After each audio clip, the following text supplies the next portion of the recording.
Nandamuri Balakrishna Boyapati శ్రీనుల combination గురించి ప్రత్యేకంగా చెప్పాల్సిన పని లేదు. సింహ, లెజెండ్, అఖండ మాస్ యాక్షన్ సినిమాలతో హ్యాట్రిక్ హిట్స్ ను అందుకున్నారు. వరుస ఫ్లాపుల్లో ఉన్న బాలయ్యను నెక్స్ట్ లెవెల్ కి తీసుకువెళ్లింది కూడా బోయపాటి శ్రీనునే.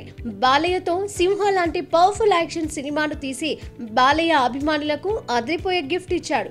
అఖండ ముందు కూడా బాలయ్య వరుస ఫ్లాప్లను అందుకున్నారు. కానీ అఖండ హిట్ అయిన వేళా విశేషంతో బాలయ్య ప్రస్తుతం వరుస హిట్స్ తో దూసుకుపోతున్నాడు.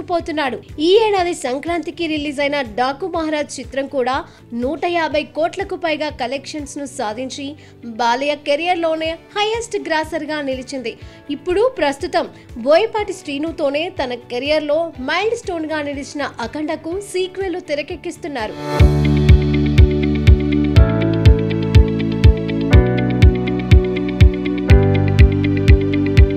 ఇప్పటి వరకు తెలుగు సినిమాలకే పరిమితమైన నందమూరి నటసింహం అఖండ 2 చిత్రంతో పాన్ ఇండియా వైడ్ గా తన సత్తా చూపించడానికి రెడీ అవుతున్నాడు. గత కొంతకాలంగా నార్త్ సినీ అభిమానులకు ఆధ్యాత్మిక తరహా సినిమాల మీద మక్కువ పెరిగింది. దీంతో ఇలాంటి సినిమాలకు అఖండ డిమాండ్ పెరుగుతూ ఉండడంతో మేకర్స్ కూడా ఆ దిశగా అడుగులు వేస్తున్నారు. ఇప్పుడు ఈ పాయింట్ అఖండ 2కు కూడా ప్లస్ కానుంది. పైగా ఈ చిత్ర షూటింగ్ కూడా ప్రయాగ్రాజ్ కుంభమేళాతో పాటు హిమాలయాల్లో కూడా పలు కీలక సన్నివేశాలను తెరకెక్కించారు. ఇక రీసెంట్ గా చిత్ర యూనిట్ జార్జియాకు షిఫ్ట్ కూడా అయ్యారు.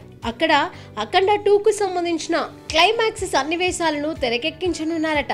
నాన్ స్టాప్ షూటింగ్ షెడ్యూల్స్ తో అఖండ 2 శరవేగంగా షూటింగ్ జరుపుకుంటుంది. ఈ చిత్రాన్ని ఎట్టి పరిస్థితుల్లో దసరా కానుకగా విడుదల చేయాలనే దిశగానే అడుగులు వేస్తున్నారు.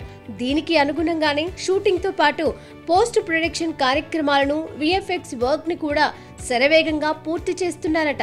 ఇప్పటి వరకు సీక్వెల్స్ చేయని బాలయ్య అఖండ 2తో ఎలాంటి హిట్ ను అందుకోనున్నాడో చూడాలి.